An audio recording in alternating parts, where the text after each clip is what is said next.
Purple burglar alarm. It's a Conspiracy is a proud member of the Alberta Podcast Network, locally grown and community supported. For a list of other fun programming, please check out albertapodcastnetwork.com, where you can find shows like Real Learning with Real People.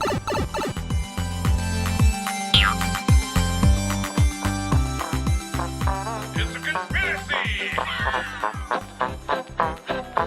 Rolling! Season 3, Episode 19, Hide and Seek, guest starring William Shatner. Welcome back, everyone, to the It's a Conspiracy podcast show. This is the podcast to relay out the beliefs behind selected conspiracy theories, alternative accounts, legend, myths, and more. I'm your host, Andrew, and I do not claim to be an expert on anything we're going to discuss today, and I will probably be wrong about everything because I can't even get the episode number system working properly, as we've discussed a number of times.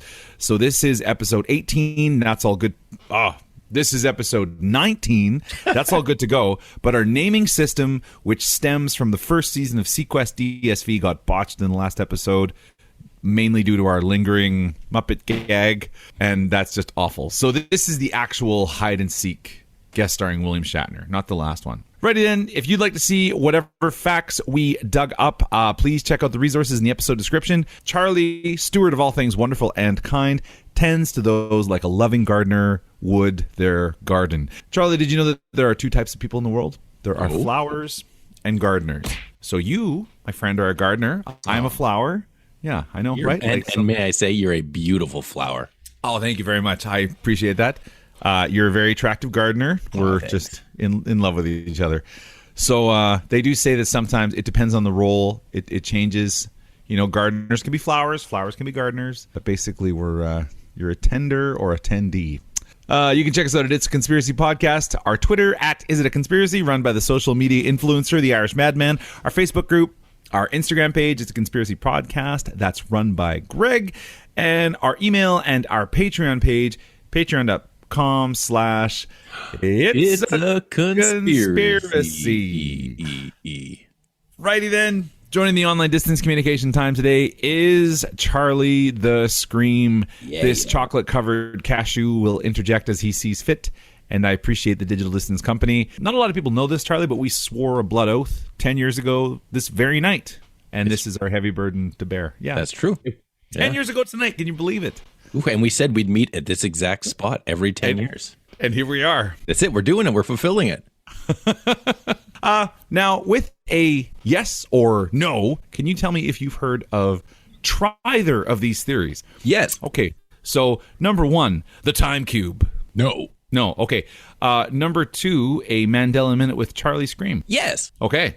Number three, the Cilantro Chromosome. Yes. Oh, yeah. I knows it. You knows it. Okay. Subject number one, the time cube. The time cube. Now, Charlie, are you the wisest man on Earth? No. Well, then shut up so you can learn something. You would argue that knowing that makes me wiser. That's right. If you know how little you know a lot. That's right. That's right. That's right. That's right. That's right. That's right.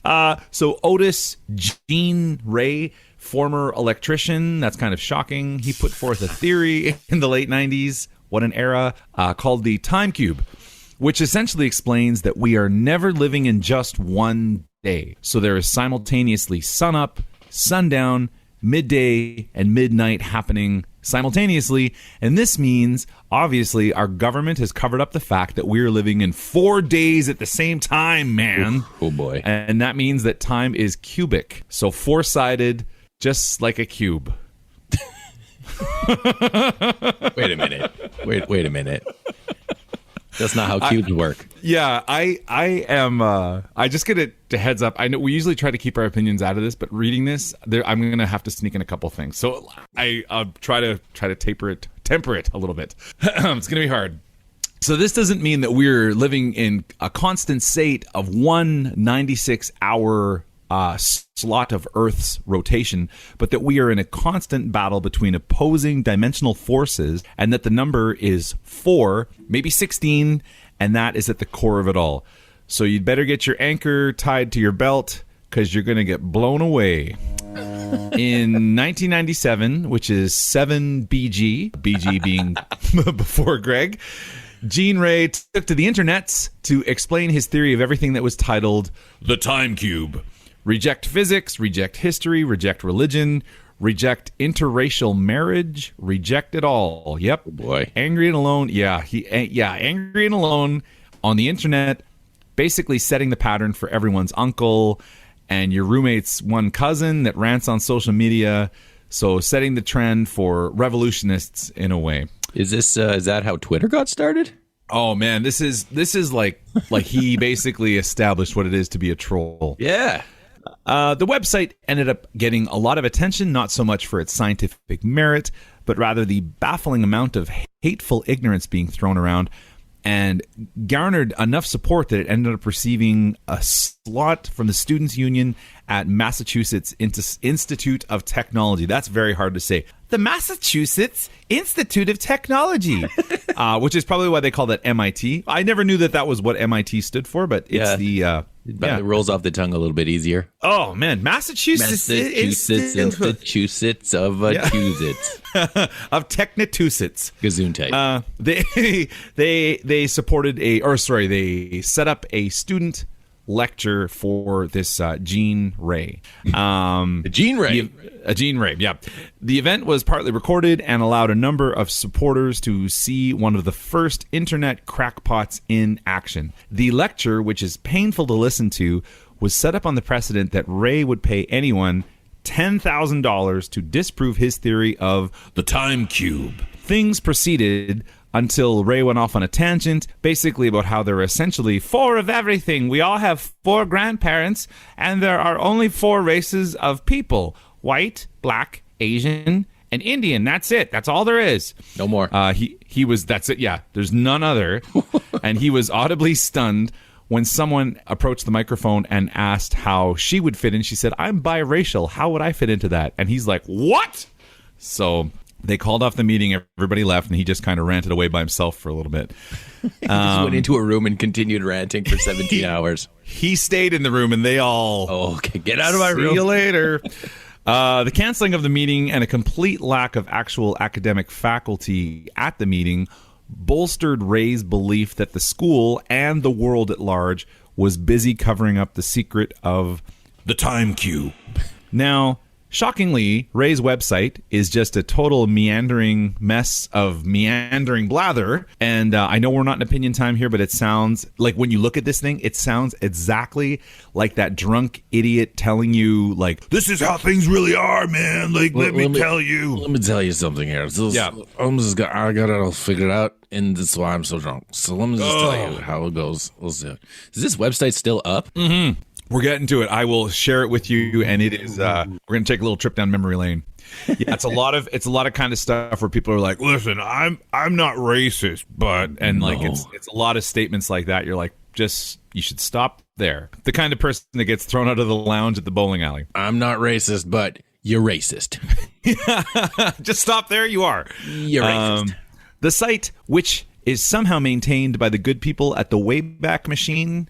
They're like this kind of internet museum where they they save old sites and then they keep them going. They've made a solid effort to capture the legacy and keep the time cube available to see. So here's a little sample of the title page, much of it written in caps. I'll just read this for you here, and then I'll actually share the link. And you were an internet explorer in 1997, I would imagine. You were one of the few early days. From the early days. Back in the olden times. Here, one sec. Let me just get this link ready to go. I'm so excited to show you this. This is if you're a nerd about early internet stuff, this is just amazing. Okay, anyways, this is the title page here.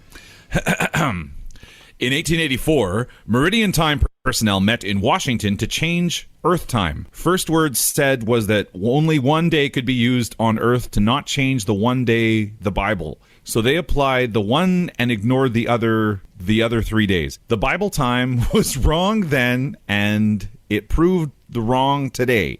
This is a major lie, has so much evil feed from its wrong. So I'm reading what it said. I'm not trying to do a bit. No man on earth has no belly button. It proves every believer on earth was a liar. Children will be blessed for killing of educated, yikes, adults who ignore 4 simultaneous days, same earth rotation, practicing evil oneness, upon Earth of Quadrants, Evil Adult Crime versus Youth, supports lies of integration, yikes, one educated are most dumb. If you're saying you are most dumb, like that is so ironic right there, right? Like, but I feel you got to be saying it like, you are most dumb. You got to have that all-knowing, all-seeing voice, right? Oh, you sounded like the referee in Mortal Kombat just now. Finish him. Oh, that's amazing. You should use that all the time. Okay, let me share my screen here, and let's see like this. Drink it in with our eyes, baby. Get your anchor tied on, because some blowing is coming. Here we go. We going on a ride. So right off the bat, timecube.2enp.com. Interesting. Yeah, look at this. Isn't that nice? Wow. There he is there, Gene Ray. Awesome. Okay, yeah. He basically looks exactly like I'd expect him to look. And he's not a doctor. He claims, I'm not a doctor. Not a doctor. I just call myself that. I just play one on the internet. So here's what I just read. You can see here how the marshmallow time was wrong then and it proved wrong today. Hold on a second. Let me just say. The marshmallow time was wrong then and it proved wrong today. That's how it should sound, right? That's exactly how it should sound. I'm going to do an audiobook. Like, look at this. This is... Okay, well, here's one thing. It is, from what I can see, mostly in title caps. So every word has a capital. But I was expecting full cap lock. Oh, there's some full caps. Oh, I see. It just like here we go. Get riled up Einstein like a wrestler. Was oneist. Yeah. So someone that only believes in one day at a time. If I may. Mm-hmm. Try my belly button logic. Just popped out at me there on the screen. This thing with belly buttons. Oh, here we go. Here's full caps. Look at that. There it is. Oh, yeah. You can tell he's getting all riled up. Mean Gene, you ignore 3 of the 4 days, brother. I just, like, it's on top of each other here. And it's just, look at this insanity. He's typing so fast that the text is overlapping on the page. Man. And then red. And there's a lot of real problematic stuff in here. Like, there's a lot of comments about religions and, like, oh, it gets real bad. Yeah, taco godism. That's an interesting thing. So, yeah. Anywho, that's, yeah. You know, there would be one good thing about that guy happening now. His ass would be canceled real quick. Oh, man. Like, people would rip him to shreds. And I know we're trying not to share our opinions, but you can see what I mean when you're looking at that. You're like, oh. So it's tough to read, worse to say. It's awful to digest. And yeah, that's the Time Cube. And the guy that came up with that sucks. The Time Cube. Feel free to use that as many times as you'd like. Oh, that might be the introduction there. Well, I guess that's gonna. What are we, Chonks? What are we drinking here? What are we drinking? What are we drinking? Well, I'll tell you. I'm drinking Irish Red Ale by Sea Change. Yum, yum. Yeah, man, it's good. You have held on to that can since your birthday? Yeah, I go through beer a lot slower than a bunch of you guys, you know? Wow. And then, like, I've got some other beers in the fridge still, so I didn't want to plow through all the Sea Change stuff. I wanted to mix it up, you know? Be a bit more of a party for my palate, if you will, you know? But that's almost a month ago, man. Just about, you know. But I mean, like I said, I don't go through beer as quick as some people do. As quick as some people do. Yeah, savor the flavor, my friend. Oh, man. You know, it's funny. When I got a growler the other night, and the guy in front of me was like, you know, the best thing about these growlers, like, once you open it, you got to drink the whole thing. You got to drink it all. And I'm like, well, I guess, you know, real fast too, yeah. Without thinking about it or, you know, thinking about the consequences. Just down it real quick, and then we can talk some belly button logic. Yeah. And to a certain extent, he does have a point, but you can put a cap on a growler and maybe 24 hours. Yeah, I don't know. 24 hours. It'll last a little bit. Yeah. You can, you know, start it off on a Friday, wake up Saturday morning and finish it off. Finish it off. Yeah. Oh. Well, I'll tell you about this this Sea Change red please ale do. here. I wish I had more than one. Oh. Oh, Charlie. Wow. My heart is full. I have a beer here for what were I drinking. What are you drinking? I'm just going to share this here. Share sound and that's probably not the nicest sound to hear coming through the microphone. Okay, so I went to Rig Hand Distillery in Nisku, which isn't very far from Beaumont, and actually that's where the airport is. It's in Nisku, which is fun to say. My kids have a great time. They're like, let's go to Nisku. I'm like, do you guys really want to go there, or do you just want to say Nisku? Last time we did this, we got there and you were like, why aren't we at home? And I said, because you said, let's go to Nisku. These guys make they are a distillery. I'll talk more about their other spirits in a second here, but they make this great beer called the Rig Hand Country Pale Ale. Hi, country. And it is a very English style pale ale, in that a lot of beers that we drink, and I don't have one here with me because it's Sunday morning and I don't have a problem. Oh, there's G Money coming in. I'm so sorry. I'm so sorry. Oh, what? Oh. Here he is. My people. Good morning, Julia. Yeah, how we doing? Fuck. Sorry, guys. I was fixing a roof and I lost complete track of time. All right. You all saw the leak. Now I had to fix it. And I thought that I had time this morning. I'm so sorry. Here I am. There you are. There you are. So this High Country Pale Ale, I don't have a glass here with me, but the nice thing about this pale ale is if you go to the UK and you order, first of all, if you order a beer, they'll be like, we don't have beers. We have ales and lagers and like, you know what I mean. You can tell from my voice I'm not from around here. So just, anyways, a lot of the ales that you get are like very dusty or foggy or like not clear at all. They're very opaque. And this pale ale is an example of that. Like if you pour it into a glass, you're not going to see through it. It's not clear. And a lot of the beers that we usually tend to drink, if they're kind of blondes or like lighter colored ales, you can see right through them. And so this one was good. Yeah, good stuff. And kind of a cool can.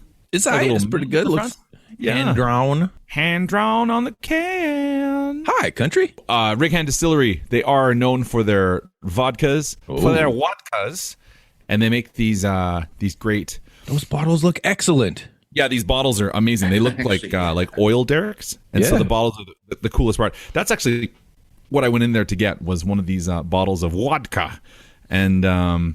Then you forgot, you got the High Country beer, and you got out of there, and you got all the way home. And you're like, kids, we got to go back to Nisku. That's an amazing name for a vodka, though. Accidental Beach iced tea vodka. Come on. That's right. The Accidental Beach. Where was that? And right, so if you're from Edmonton or the Edmonton area, you know all about the Accidental Beach. And if you don't know, then just shut your mouth. Secrets, because it's a secret. And I do love these bottles. They're absolutely beautiful. So when I went in there, they're like, have you tried the vodka part yet? I don't go for. I got just a plain old vanilla, boring white guy plain old vodka. Don't say vanilla, because that's probably a flavor they'd try to put in vodka. That might be okay. I just saw they had a garlic flavored vodka. Yeah, so I bought just a straight up regular vodka. Like I didn't get into anything fancy or flavored. I saw a habanero one in the list. But they do have habanero. They have dill pickle. Oh, come on! I know blueberry vodka, garlic vodka. They got dill pickle vodka, and you didn't get it? Yeah, I'm not quite ready for that sort of thing yet. Like I'd have to start dressing differently and all kinds of stuff. Like I'm pickle not bags, man. Very, I'm very, very pedestrian in my tastes. You know what I mean? Jalapeno basil vodka. And look at that. There's Hascap. Now, Charlie, we did an episode here together a little while ago, and I said I has Hascap. Now, Greg, have you ever has Hascap? I'm not sure. I has not Hascap. Is Hascap a berry? Hascap is a berry. Oh, then I will say no. Yeah, I've berry heard fun of to say. Mm-hmm. I can attest that it's very good. You know what else was very good? The two segments that I probably just missed right before this. Oh no! You know what? You know what you missed? You just missed talking about the time cube. This episode of It's a Conspiracy has been brought to you by Northwest Fest International Documentary Festival that is running online this year from May 6th to 16th. So just because we can't go to a movie theater this year and enjoy Northwest Fest, that doesn't mean that they're going to be stopped by this. No, they've still put together an outstanding lineup of some of this year's best docs. Yes, in fact, this year there are a whopping 40 feature films. Plus, there's an additional 40 short films available for viewing to anyone in Alberta. This is your chance to stream some of the hottest new docs from Canada and abroad, many of which are Canadian, international, and even world premieres. All access streaming passes, ticket packs, and single tickets are available now at northwestfest.ca. That's northwestfest.ca. Go and check it out. Subject number 2, Moments of Greg with Greg. Moments of Greg. Okay, well, usually I would come with like a Mandela minute, as the gentleman probably had mentioned beforehand. But today I was feeling a little bit more risque, and I thought I'd ask a question that might tear the fabric of time. Is a hot dog a sandwich? Oh, no. Oh, geez, we're going to open up that Not can. this. Yeah. So I'm just going to read you what people have been saying online, and well, not online, but have been saying in dictionaries for more than a long time. According to Merriam-Webster, a sandwich is 2 or more slices of bread or a split roll having a filling in between. By that definition, apparently to a lot of people who have never eaten a hot dog on a split roll before, a hot dog is not a sandwich. But in my 15 years of culinary excellence in the upper echelons of, like I said, culinary excellence, a hot dog is a sandwich because, in my opinion, a sandwich is something that could be wrapped inside a piece of bread or 2 pieces of bread, held in one hand, shoved into your goblet, and enjoyed for the masses. Yeah. And I'd love to get your gentleman's opinion on this. Do we do it Is a now or hot do we dog a wait for sandwich? the... Oh, no, we can do it now. Do it This right is not now. an opinion Do time you want, thing. okay, this is one of those things where it's like people are like, oh, is cereal soup? Like, what's, where do we draw the line? Is ketchup a smoothie? It is if you drink it first thing in the morning. I just, honestly, what it is with hot dogs is that it's its own kind of subgenre of sandwiches, but I would definitely put it in the umbrella sandwich phylum, I guess, if we were going to do it that way, like in the genus, in the sandwich genus, I would put it in there if I had to. Yeah. I got you. Oof. And when he said I would put it in there, he was in fact pointing to his mouth. His mouth? Yeah. I would put it in there. No questions. And what do you think, Charlie? Come on, man. It's a hot dog. It's not a sandwich. It's a hot dog. That's it. That's my bad. Okay. Stop being all weird. Why you got to be all weird? And now I know this is me talking, but why you got to be all weird? Why can't it just be like, why can't it be its own pie? thing? Is pie a cake? No, it's a damn hot dog, man. Just shut up and put mustard and sauerkraut on it and eat it. Oh, that's exactly the reactions I wanted today. Yeah. Out of this though, Charlie, if you had a hot dog bun and you You put say peanut butter and jelly on it. you put peanut butter and jelly and you had that on a hot dog bun. Is that? Come on, you're being silly here. It's I'm hot dog. not. Yeah. It's a tricky one because the delivery system is just slightly different. It's like a bunwich. Well, we'll take a vote. We'll take a vote during. Put it out on the socials. Oh, yeah. We do have some socials to include on this one. I'll tell you that. We'll take a vote during opinion time. But just to be clear, my opinion is that hot dog is a sandwich because a roll is a sandwich type conveyance machine. Yeah, I suppose. But when I go to restaurants and things, and I want to order me up a hot dog, you don't find it next to the BLT on the menu. It's in its own different place. I just want to know where you're ordering hot dogs off the menu. Where aren't you? Only the finest fooderies. Chicken fried hot dog. That's right. Hell yeah. I am so down with a good hot dog on a nice day. That's amazing. This has been a conundrum that's bothered me for years, so I figured I'd bring it up to you guys and see how far we got with it. I like it. The There's real some closure on hard-hitting the subject, stuff. I feel. Yeah. So subject number 3, the Cilantro Chromosome. Fascinating. Yes! No! God, yes! Please, no! Fascinating. No! I think these subjects go pretty well next to each other. Totally. Well, tearing the fabric of time itself. This is from the Time Cube. And now we're going into hotly debated things that the internet just will not leave alone. Like, it is amazing what a hot button issue this is. And I'm glad you're in here, Greg, because I have an example in here specifically for you that we'll get to like towards the end here. So in a recent poll on our Facebook page, I put up the question, cilantro, yay or nay? And I was kind of surprised at first. It was like, yay, yay, yay, yay. We've been talking to a lot of people, and it was for the most part like, yes, I'm Team Cilantro. And then all of a sudden the haters, I think they had to kind of get together and like approach as a unit before, like nobody wanted to stick out and be like, well, like they all came at once. Nobody wanted to be the first nay. Yeah, but then they showed up at first. Oh man, and they came in strong. People were like, I will throw fists with anyone who thinks that cilantro is good. Yeah, it's a pretty good idea who said that one. I'll fight you.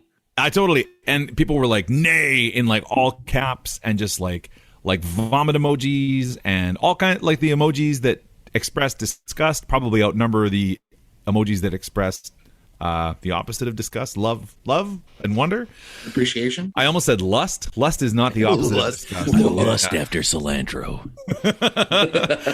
But there were people that felt very, very strongly about cilantro, and I was like, okay, all right. So just really quick before we get into this, so nobody thinks we're going in.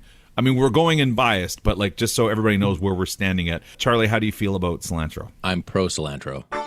You're pro cilantro. You're what I would like cilantro? to make with the footnote is I don't really care to. It's not something I'm gonna. It's not a hill I'm gonna die on. I'm just pro cilantro, bro. You're pro cilantro? Yeah. If it's there, awesome. If not, I'm into it. You want to throw that on my burrito? Let's do it. Okay. And Greg, you're pro cilantro? I am pro cilantro. Yeah. Okay. Just don't toss just like leaves on it. Come on, put some effort and chop that shit up. Okay. Nobody wants to eat a leaf of something and then go talk to someone with a giant leaf stuck in their teeth. Respect yourself. Cut it up. I as well am pro cilantro. I think it's great. Now, earlier in our podcast here, I said that there are two types of people in the world. There are gardeners and flowers. Jean Ray, in a spirit of prejudiced hate, said that there are only 4 races and that they should never mingle. But honestly, maybe we can agree on this, that there really are only 2 types of people in this world: those who like cilantro and those who are wrong. Cilantro lights, yeah. Cilantro lights. I thought this was going in a whole different direction. Yeah, no, we're good. Yeah, so there is a theory, perhaps even a scientific one, if you believe in science, that this divide is actually genetic, and that some of us have programming in our little brains that insist cilantro tastes like soap, or as my wife says, tastes like bile. So the rest of us, perhaps the superior, insist that it is the finest green garnish of all and deserves a flowered place at every meal atop a mountain full of golden harps. Now, cilantro, or coriander, as it's also known in a few parts of the world, is a leafy green herb commonly used in Mexican and Indian dishes. The massive debate actually stems from the people at 23andMe. Did you guys ever do 23andMe? No. Not that exact one, but I did a different version. You did, well, like basically you send in and they're like, oh, you're 20%. And you throw it in the mail, and then they tell you where you come from. Mm-hmm. I think the government knows too much about me already through my phone. But somehow they've got DNA samples through my cell phone. I would suggest that they already have this information. No. So worry. And they've seen your browsing history. So and they've seen your browsing history. Yeah. That's fine. They know I'm a very lonely man. Sorry to laugh at that. Your loneliness is hilarious. No.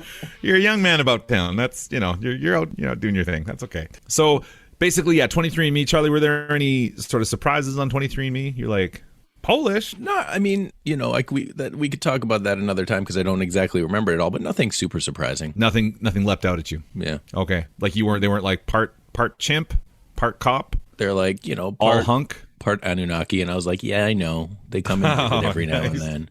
Every now and then. This massive debate stems from the people at 23andMe, and they who insisted that they had found a massive racial divide between ethnicities in who likes and dislikes this magical garnish. The journal Flavor conducted a massive survey, and they found that 21% of people of East Asian descent don't like the stuff. Neither do 17% of Europeans or 14% of Africans. People who come from Latin America, Southeast Asia, and the Middle East, on the other hand, appear to be less offended, with just 3 to 7% of them objecting to the taste. Hence, its heightened popularity in dishes from such cultural areas. So given this data set, the research team focused on the chemicals in cilantro that gave its unique smell and taste. This is something, I didn't know this until the article came up. It's called an aldehyde.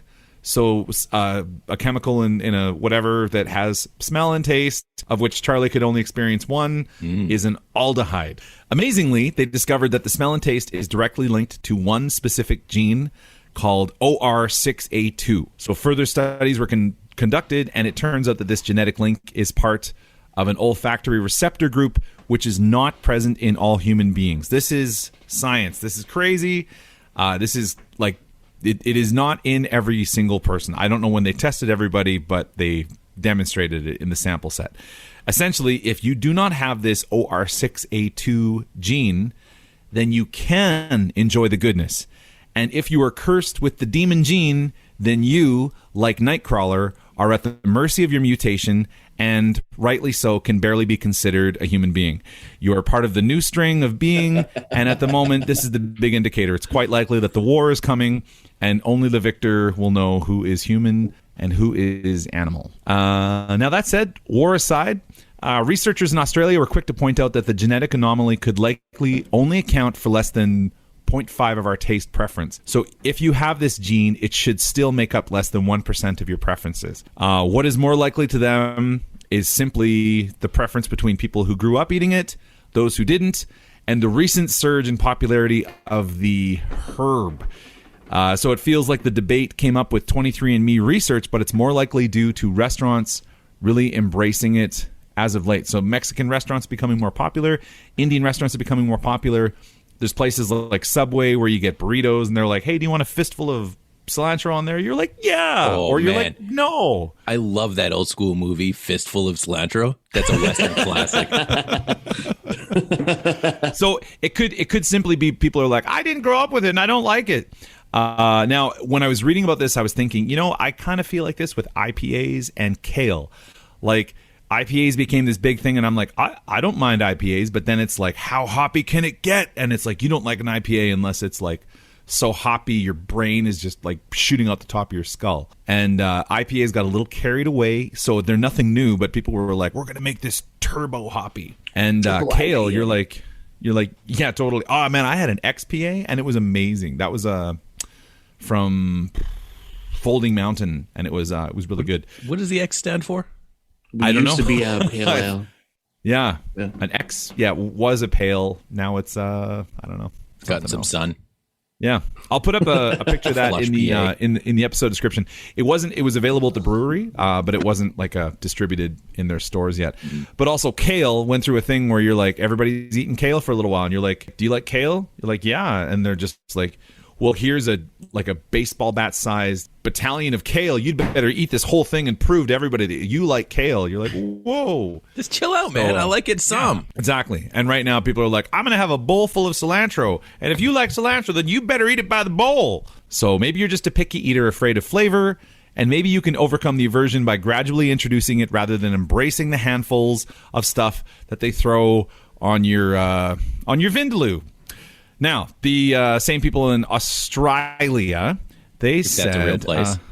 Yeah, which, as we know, there's no proof for that.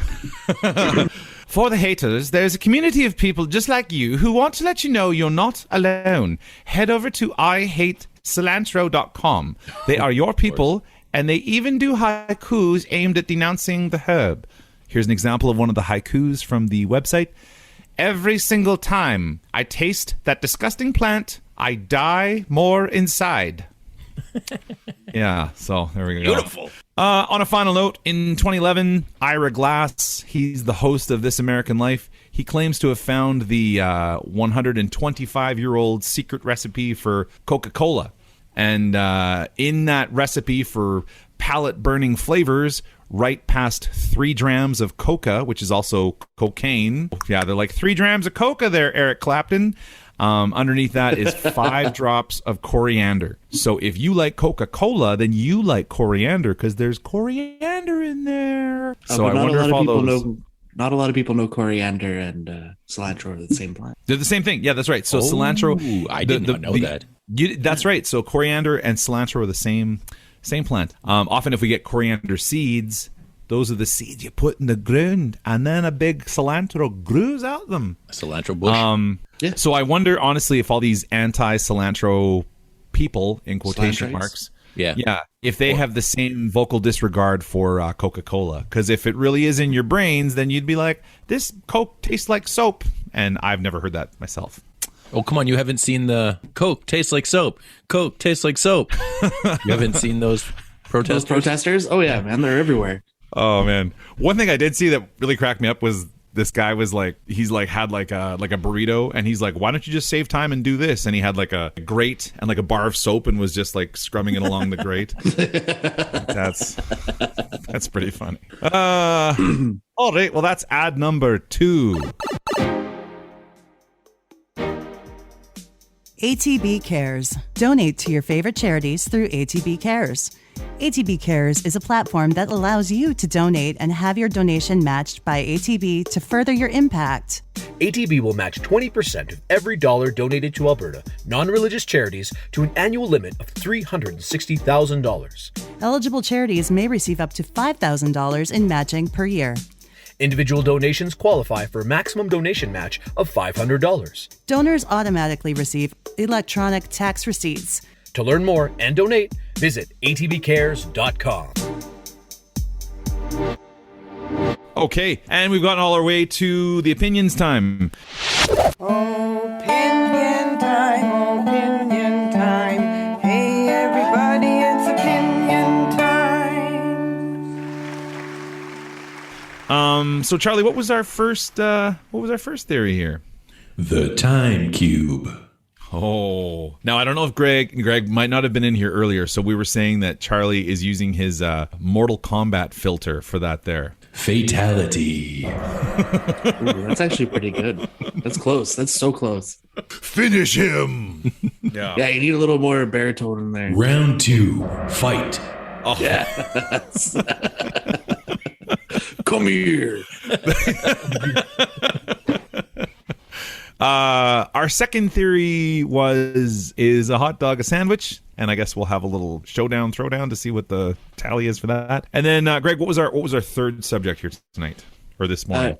If you don't like cilantro, that's okay. Some people don't like cilantro. Yeah, it is okay. You're not a monster. You all thought I was about to throw down on the cilantro. It came in real strong, and then you just chilled right out. If you don't like cilantro, well, that's probably okay. I mean, whatever. You do you. I guess, Greg, we get you caught up on this time cube thing. There's this. Well, I'm ready to give my opinion on it. I don't know what it's about, but let's go. Never mind.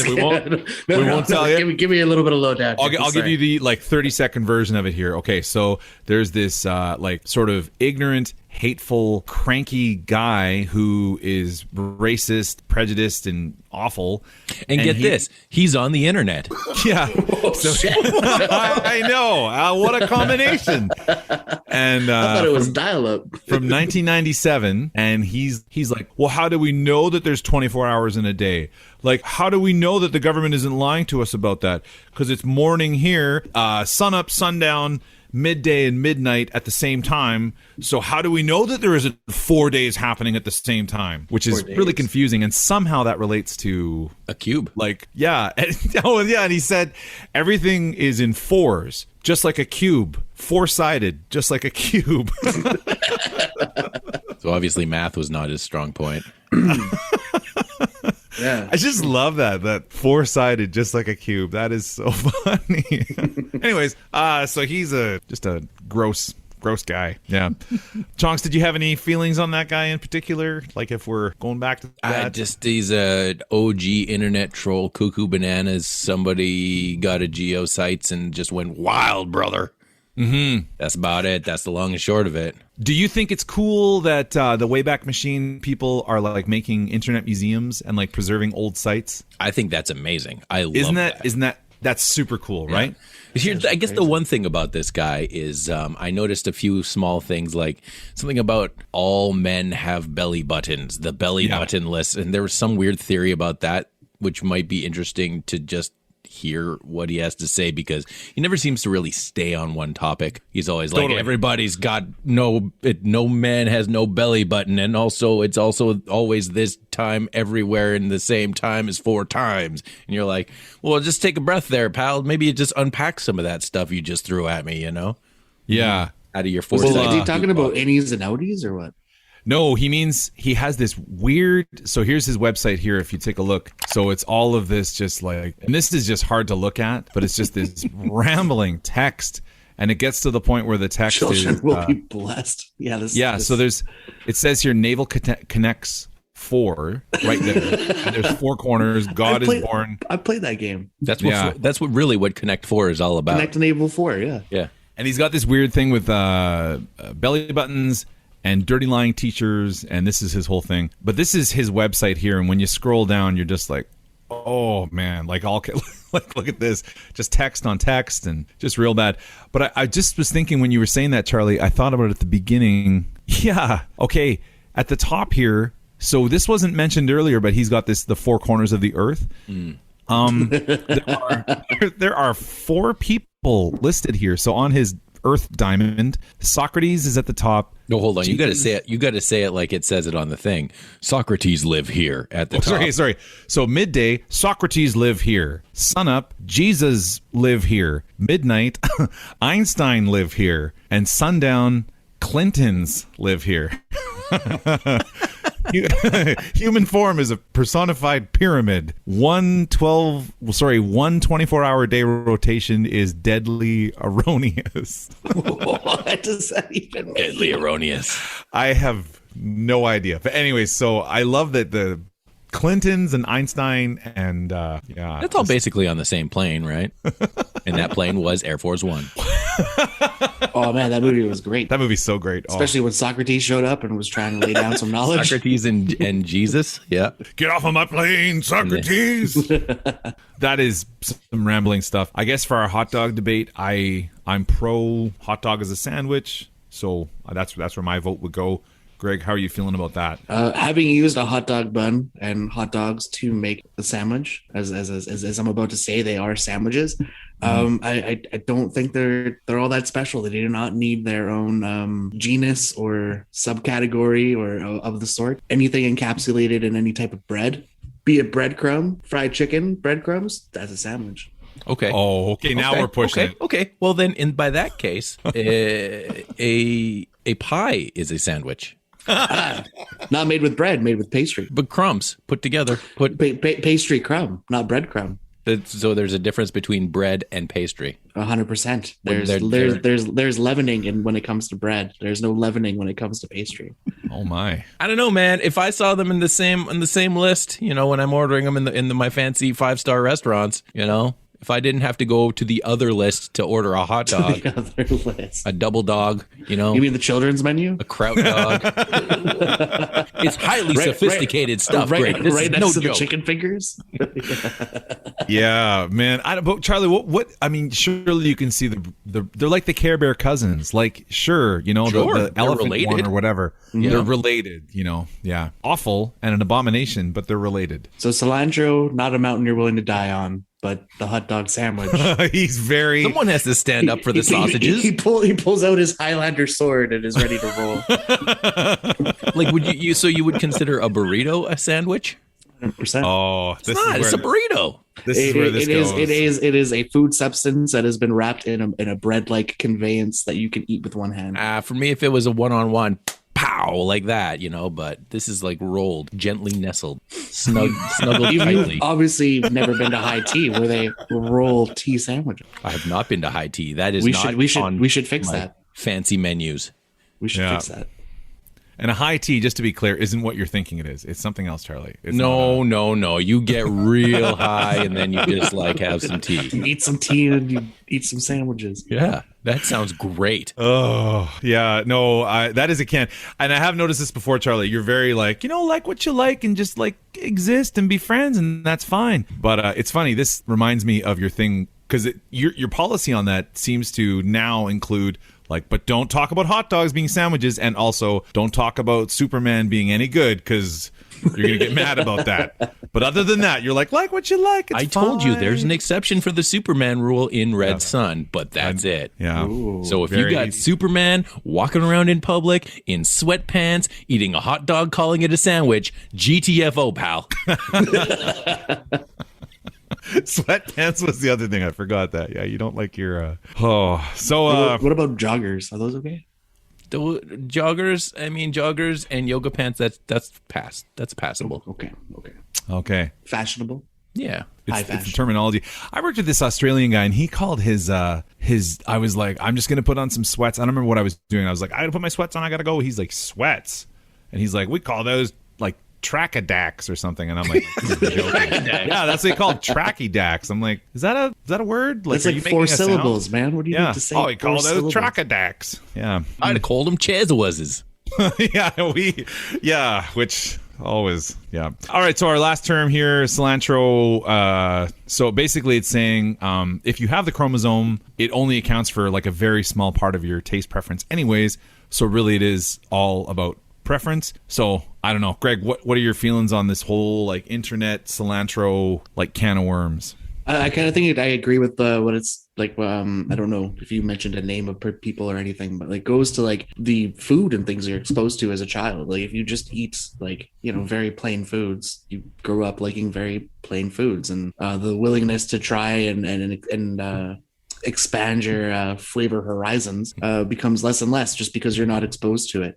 Although I have heard that through exposure therapy, most people that do not like cilantro, like you mentioned earlier, if you try bits and bits and add it to little pieces of food here and there, you may grow to like it. I think you're referring to conversion therapy. No, which is another very sensitive issue. That was not what I said. Exposure therapy. Oh, sorry, exposure therapy. Therapy. Yeah. That is not where someone runs around in a raincoat and exposes themselves. I would hope not. No, just as long as he's not wearing sweats, I'm gonna let it pass. Tracky Dacks. No Tracky Dacks, mate. No, the thing is that like a little bit of cilantro, I think is great. I do like cilantro, but when people are like, I'm gonna have a whole bowl of it like a salad, I'm like, that's I think that came like speaking as an extract that came like during the time where it's like, oh man, we're gonna go foraging for all these wonderful herbs and never seen before lettuces, and we're gonna put them all into a giant bowl because we don't like to cut things up into little pieces so they don't get stuck in your teeth, and you gotta eat a whole piece of cilantro. Come on, man. Stop being such a douchebag. Make some chicken fingers, make a hot dog sandwich, and throw some cilantro on there. See, okay, now for me, a hot dog sandwich would be 2 slices of bread and a hot dog, not on the bun. If you took a piece of bread.